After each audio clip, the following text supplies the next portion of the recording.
Hello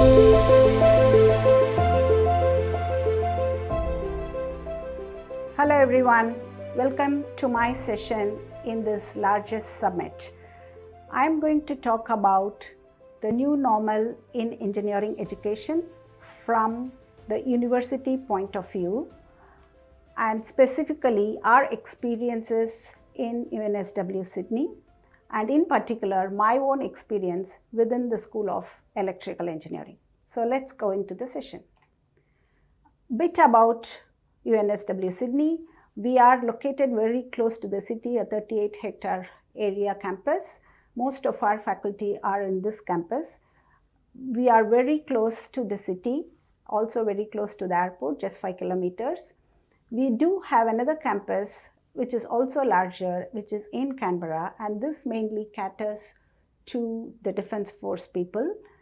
And the beauty of our Sydney campus is we are very close to different beaches, and then all our visitors and our students love these beaches a lot. The actual facts on UNSW, we have about 60,000 students, and as you can see here, about 1/3 of our students are international students. This is really challenging and also became really challenging when the pandemic hit. We had to ensure that we are offering quality education to those that are overseas. And within the university, we have 6 different faculties, and I belong to engineering. We have about 47 schools, just to give an idea of how large we are. Coming to engineering, we have 8 different schools in engineering. I belong to electrical engineering, and we have about 16,000 students. We are the largest engineering university, engineering faculty in Australia.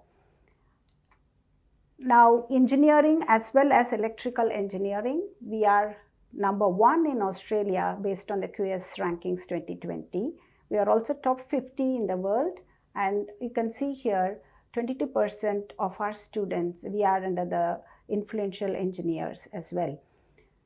We went for a refurbishment, $104 million refurbishment of our school just in 2019, and this you can see the front view. We had the state-of-art labs built in. We also developed a vocal booth, which is actually used to record high-quality audio and video lectures for our students, and this came in handy during the pandemic. We also ensured that we built a lot of collaborative space available for students to work together so that we focus on their graduate attributes like team skills. And then there is also plenty of space where students can sit there, connect to Wi-Fi, and then do some work themselves. And this again was really handy for students when we had to offer online courses during the pandemic, and they can also have a social distancing between them. Now, some of the highlights of UNSW engineering, the main thing are these challenge projects. So challenge projects are multidisciplinary students come together and work on an industry problem solving. They work closely with the industry. Sometimes they work closely with individuals who have certain issues, disability for example, and then help them to overcome the disability by building an equipment for them that they can use. So it's really a very good project, and some of the projects, for example, the vertically integrated projects is also counted towards their degree. So they can use that as a course towards a degree. And Makerspace, we have state-of-art equipment available. There are lots of student-led projects and projects that have a social impact where they work with different developing countries. The other thing we have is a design next. We ensure that the students go through the design process right from their first year to the final year of their undergrad program. So a design course inbuilt in every engineering program that we have. As you can see, we do a lot of work with social engagement. For example, the picture here is the work we do with Myanmar, with the university there. Unfortunately, during the pandemic, we were trying to offer some online support for them, but now with the military coup there, it's really hard. The universities are not functioning normally. We also do a lot of work with Uganda, and these are some of the projects that students have done. For example, this one here is the satellite balloon launching. This is a solar car. Students work on the solar car development, and they participate in a worldwide competition on solar car racing, which is really fantastic and a good experience for students. This is actually a moving couch that our students developed. Now, the other important thing is digital uplift of our courses. So we started doing something called a digital uplift for our courses way before the pandemic. So let me give some idea of what is digital uplift. So digital uplift, you see here, that was initiated in 2017 itself. Around 350 courses across UNSW have gone through this digital uplift. What we did was we tried to embed, like animations. These are some adaptive tutorials where, you get a 3D image of the problem and then you can just go around, design it differently by adding some numerical values and then test your designs. The complete courses were redesigned and we included lots of digital assessments. So this is again very, very helpful exercise that we went through right in 2017, which again came in handy when we had to offer online assessments during the pandemic.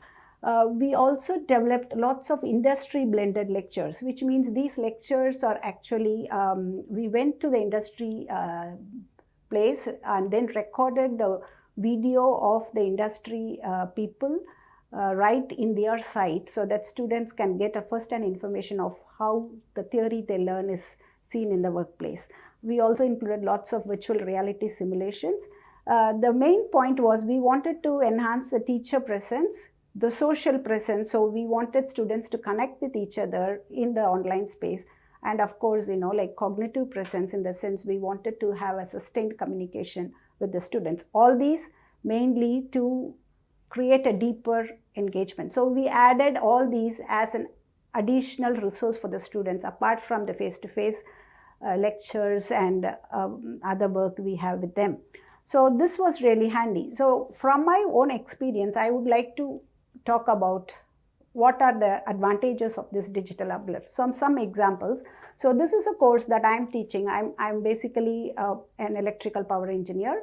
So I teach a course on power system analysis, which is a highly analytical course and it's very hard. So I thought going for a digital uplift for this course would be a lot easier. So this is quite small, the picture here, but you can see that we have divided the learning activities into smaller concept, small chunks concept, which, so under each tab, the students would have some written material, a small video, 5 to 6 minutes video of the concept, and then an activity for them to work on and then collaborate with the other students in the team. And we added a common misconceptions video. So some simple facts that the students would always forget and then have a wrong understanding of those concepts. So we created a special tab for that. So it's more like a discussion video, which I'll show us soon. And then this one here, you can see there is a progress as well. So the students can see their own progress in the course. And of course, this is my login and it shows 51. So don't think that I didn't complete the course. That's because I didn't participate in commenting and, doing my own exercises, which I built there. So the other thing we have is the digital assessment. So you can see here, this is called a stack programming. What we have done is this is highly problem solving exercise. So the students go to these problems and this is some sort of a coding that is there. So students can work on the coding and give a numerical answer. And of course, we can, during the practice sessions, the students will know whether they have a correct answer or a wrong answer, and then they can be given, 3 chances to do the work or unlimited chances if it's just a practice. The main advantage for these is these numbers can be set as variables. So because it's a coding, every students get a different parameter value for these questions, so that integrity during the exam is much more preserved. And so this is a fantastic work that we develop. It takes hours of time to complete these exercises or develop these exercises. However, once developed, we are able to reuse with different things. So that is another asset we developed even before the pandemic. Now, this is an example of the virtual reality simulations that we have. So this is for a course, for example, the course that I was teaching on electrical safety. As you know, electrical safety, we can't allow the students to go to the lab and try electrical safety things. So we developed virtual reality simulations. The one you see here is a human body structure which the students can rotate and then create certain designs, build up circuits, and then see what is the path of the current flowing through the body and how does that impact, whether it causes burns in the body or whether that causes ventricular fibrillation. And this is a solar farm, some 5 hours drive from the campus. So it's very hard to take the students to the solar farm to see what are the features in the farm. What we have done is we have taken a 360 shot of that solar farm, and you can see here these are some embedded images or videos from the employers on the site who talk about the farm, and then some written material. So students go through that. Similarly, this is another example of a hospital operation theatre. Students will never get a chance to go and see a hospital operation theatre. So what we see here is we show them what are the electrical safety issues that may happen within the operation theatre and how are these tackled, how is the operation theatre designed to take care of these safety things. And the arrows here, actually they can click on that and go to another room, next room or a next space there. And this example is again fantastic. This is actually the lightning arrester. So we are helping students to understand the functioning of lightning arresters. As you can see, these are on the rooftop of UNSW buildings, and we capture different lightning arresters. Students can never go there because that needs a special training to go to the rooftop. We took the training, we took the 360 shot and then added lots of videos and images. And this was a fantastic experience. All our students said that it's really, really good because they're able to see how the theory learned is applied to the real world. And we also created a variety of videos. For example, this is what I said about the common misconceptions video. So what we did was, simple facts where it's like more of a discussion. Someone is asking the question and we are able to answer. And this is actually the video of the lecture recording. We ensured that these videos are just 5 or 6 minutes long. We know that the attention span of students are not quite longer. So we ensured that we break up those concepts into smaller ones. And these lecture videos, we have different ways of doing. One thing we had is the university supplied iPads to everyone. We used an app called Explain Everything in the iPad, where we could actually record on our own. And it's fantastic because you can work from home, just have a better mic to record. And then you can also add a small video of your image on one side so that students can have the teacher presence. We embedded lots of YouTube videos that are really good and applies to the particular course. And this is an example of the industry video where you can see here, this is in the hospital as well. So where the electrical engineer is explaining how safety concepts are built in that hospital.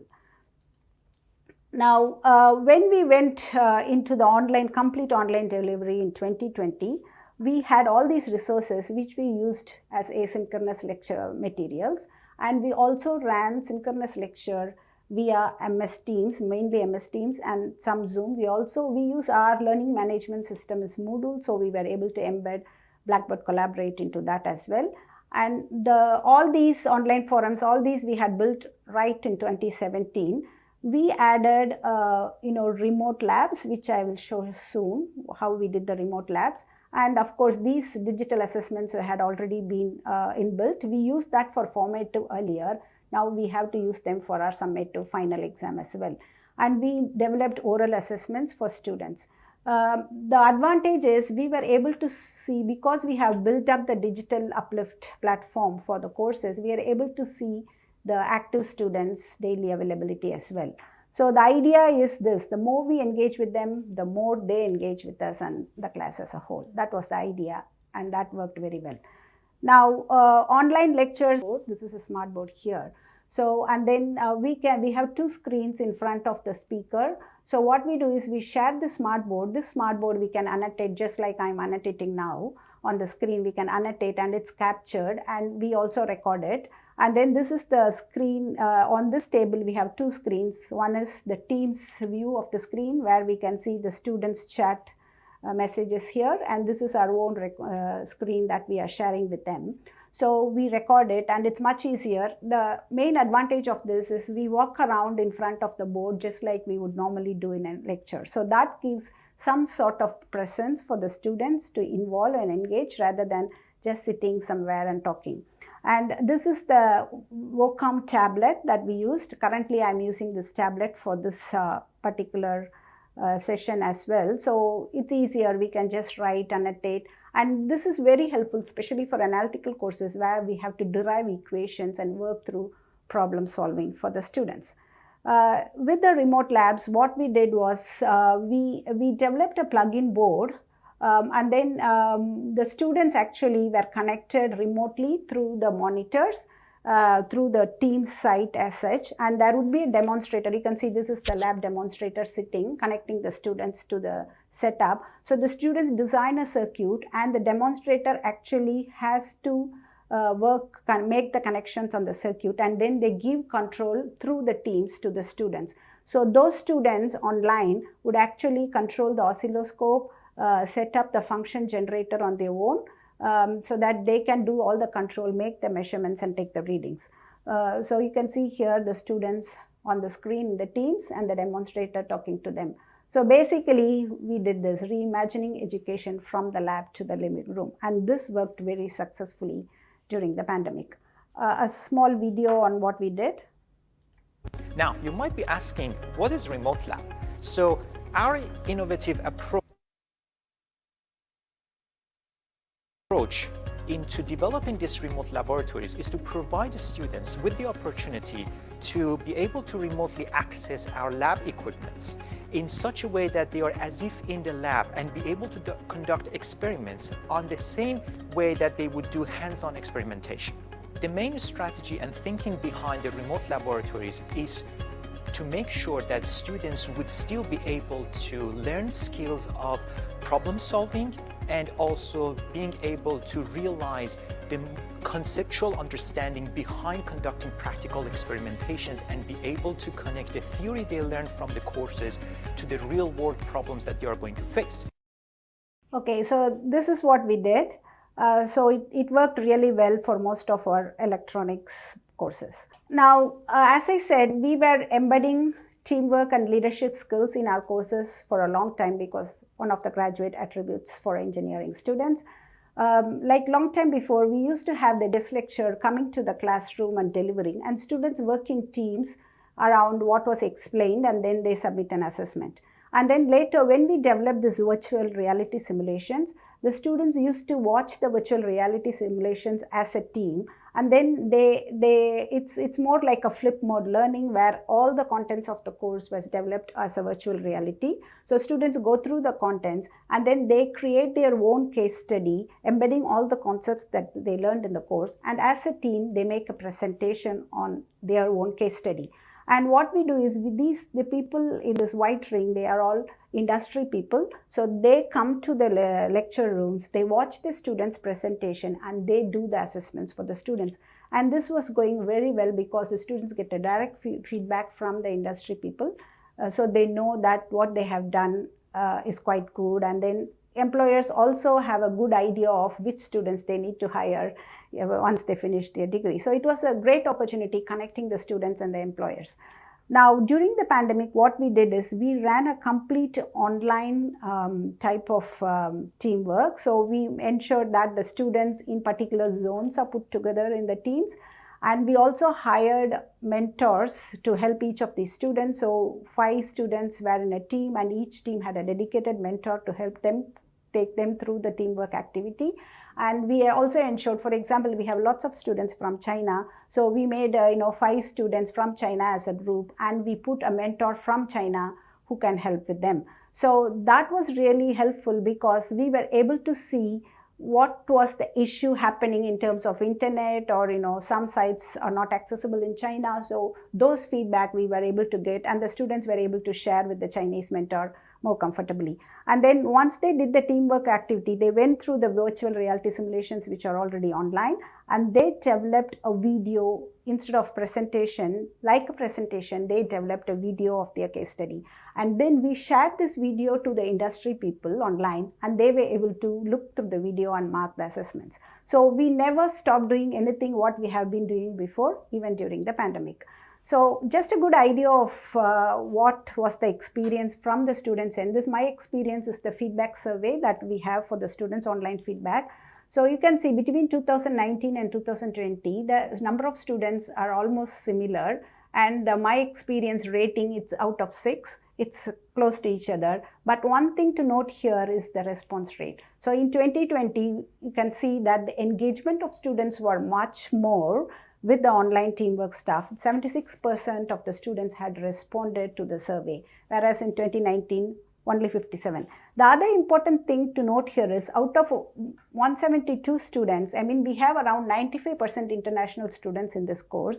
And out of these 172 students, 23% of the students are taking their course for the first time in UNSW from overseas. That means they have not visited the campus at all. This is the very first course for them to do with UNSW, because UNSW, we offered admissions to the students and allowed them to take the courses from their own country because of the pandemic. So this course gave a good connection for them between the other students.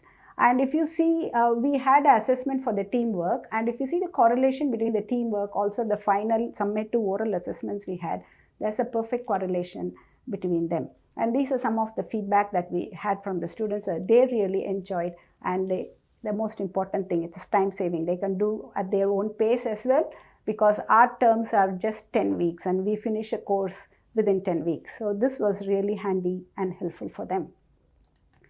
Now, the hybrid delivery. So what happens now? Now, like we are not having too many cases in Australia. We wanted students to have the feel for the labs, because electrical engineering especially is not anything without the hands-on practice. So we wanted to bring students to do the hands-on work. At the same time, we have a lot more students who are still overseas. So what we did, this is the side of the lab where there is a remote lab going on, where we again do similar to what I said before. And you can see here the students sitting face-to-face. So the students face-to-face who can come into the lab and do the lab work, of course, with the mask on.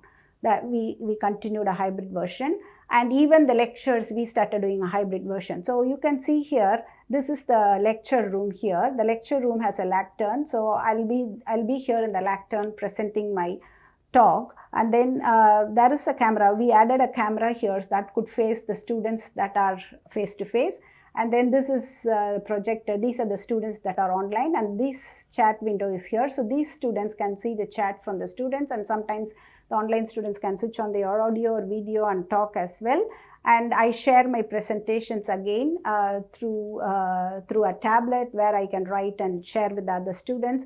And if these on face-to-face students ask some questions, the audio is captured by the camera and then goes to the online students as well. So this works really well. Students can see each other and work with each other. Now, we have lots and lots of support from for the academics from the Faculty of Engineering. This is a wonderful education support team. Again, the education support in the university started only in late 2017, and they were helping up with the digital uplift and the other things. Now, during the pandemic, they have started lending. This is an iPad with a fantastic mic set for recording. This is the Pro, Microsoft Pro, and just a small video on the type of arrangements they help us with.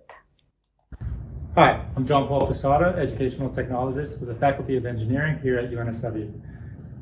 So in this lecture theater, we've enabled the Ethernet ports to be on the same network as an NDI box that's inside this lectern here, which allows us to capture anything that's projected to the projectors in the room, plus the audio that comes out of the computer and my lapel mic here, so that we can produce a live broadcast with picture-in-picture and using a digital spotlight remote.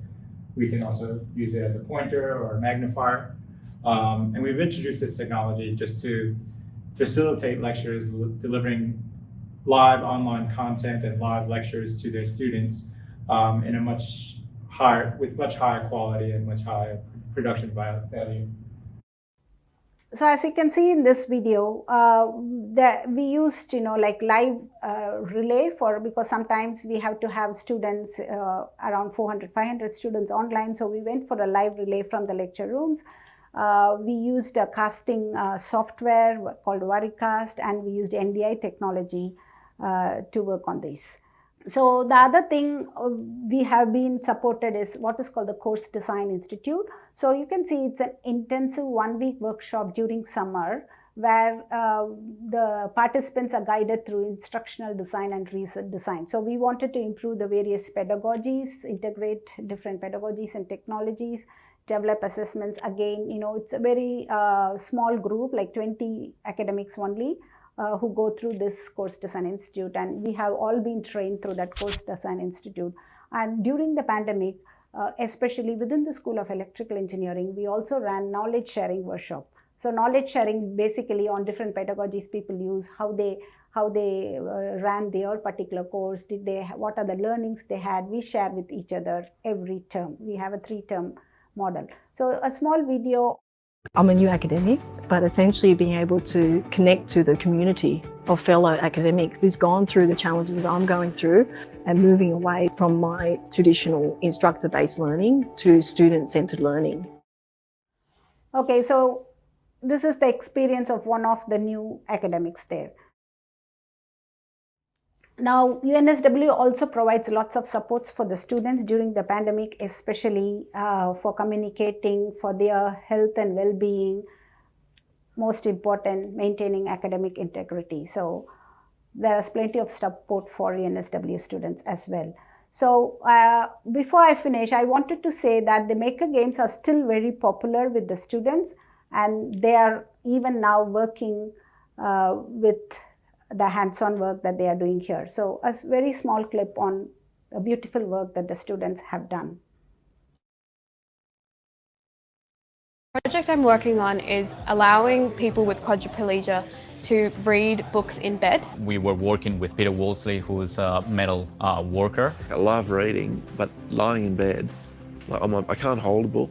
Like, I can read a book on my knee, but when I'm lying on my back in bed, I can't hold a book. So it was really interesting. It was an interesting challenge to me trying to get a physical book to turn pages manually. The Makerspace has changed our lives with this project. It's made it a lot easier. The most valuable thing, I think, is how much experience the people working here in the Makerspace have. Thank you everyone for listening to my talk. Feel free to ask any questions you may have. And we are here to take the online classes anytime, anywhere, as you can see in these pictures. Thank you.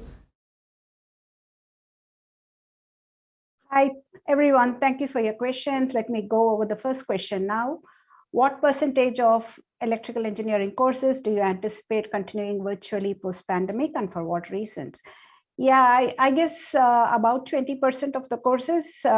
This will be mainly postgraduate level courses. As you know, we have a large number of international students. So maybe we would offer about 3 to 4 courses to international students, which they can probably do online sitting in their country.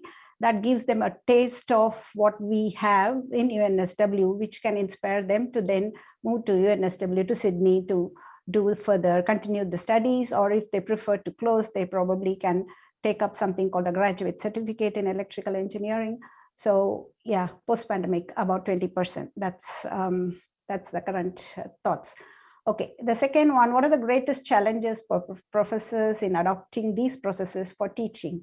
The greatest challenge I would think is how do you manage passive students, because it's easy for students to go passive in the online mode, especially in courses which have large number of students, 200, 300 students. So it's very hard to find that. That's why we are going in for a lot of collaborative options where students work together in groups, and that may help us identify the passive students as well. The other challenge we have is mostly the exams that we do online. That takes lots of our time. We need lots of course, casual support to set up our exams. In the normal paper-based exam, we do have what is called a pink paper, where we don't allow students to retain the question paper, and it's only one question paper for the entire lot for that particular term. However, when we do online, it's all fully open. So every time we do an exam for that course, we need to think of personalized questions for students, think of like not repeating the same thing again. So that's really a challenge. The third one, do students have better outcomes since they have frequent feedback with the digital uplift? Of course, that's really true. When we started this digital uplift in 2017, all we did is we picked up courses which are very large, so where the students really lack feedback because it's a large course, feedback is not manageable. So we picked up those courses, and some of the courses where we really thought the outcome should improve. So such courses were selected, and we have already seen that Digital Uplift has given a very good outcome for these courses. And we see that during this pandemic when we shifted online as well.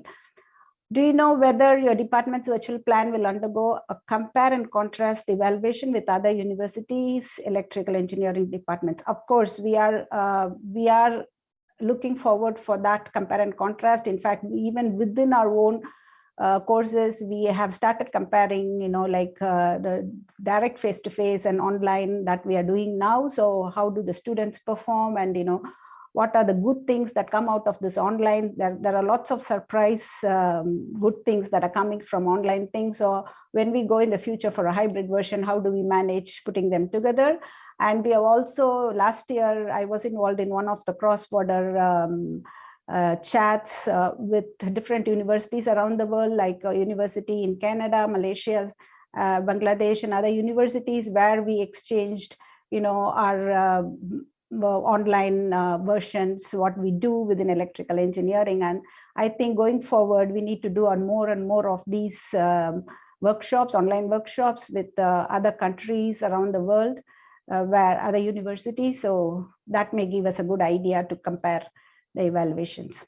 Are the mentors graduate students who have recently taken the course? This seems like a good opportunity for student employment. Yes, definitely. These mentors are students, need not be the students who have completed the degree here. What we do is we look for students, for example, even in the undergraduate level, we give an employment opportunity, casual employment opportunity for those good performing students.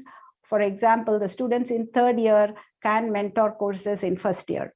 So we don't allow first and second year students because they are just learning. So from third year, we start giving the students opportunities. And at the postgraduate level, again, if the students have completed the course and done well, and they are still doing other courses in the next semester or next term, we give them an opportunity as a casual mentor, a casual demonstrator within the program. And that's a bit of money for them as well. Plus, they learn by teaching a lot. Yeah, that's definitely a beneficial program. Okay, so I enjoyed your presentation. Do you think your offerings of virtual classes or experience will actually increase going forward? Yeah, I mean, we have developed lots and lots of resources already, like, for example, these remote labs and other stuff, where we have invested a lot of cost as well, plus a lot of our time in creating those resources. Definitely, we don't want to close them all. We would be offering virtual classes or virtual experience, maybe something like, off the course plan, if we want to offer students a one-off workshop on something where students can participate at their leisure time, not really needing them to go over to the campus. So we might offer, and we might continue offering for overseas students, at least partial program opportunities for them to sit in the country and do the courses and then come back here later. How do you handle integrity and plagiarism issues? Yeah, definitely. This is the biggest problem we have. So one of the options, especially, when we do online exams are really a challenge in UNSW. We have decided that we will not go for any proctoring services. So which means, we don't know what the students are doing, whether they are sitting together and doing the exams together. So that's why we go in for more and more personalized exams for the students. It could be a project where, they give a limited time, say, for example, a 1 day to complete a particular project where they have to do that themselves. They can't, copy from each other because there's different questions. Then the marking becomes a problem. So that's where we develop these stack-based exams where students, it's a coding where we put that coding into the system. So each student gets similar question but different parameters, so they only have time to do their own calculations. Even if somebody is sitting next to them, their calculations are different and they don't have time to help each other. So that's one way we try to manage, but definitely these are bigger issues that we may have to try and sort out. Okay, what was the hardest part for you about having to adjust your own teaching model this past year? Hardest part was we learn and learn and learn, we become students. That's we have to put in a lot of time.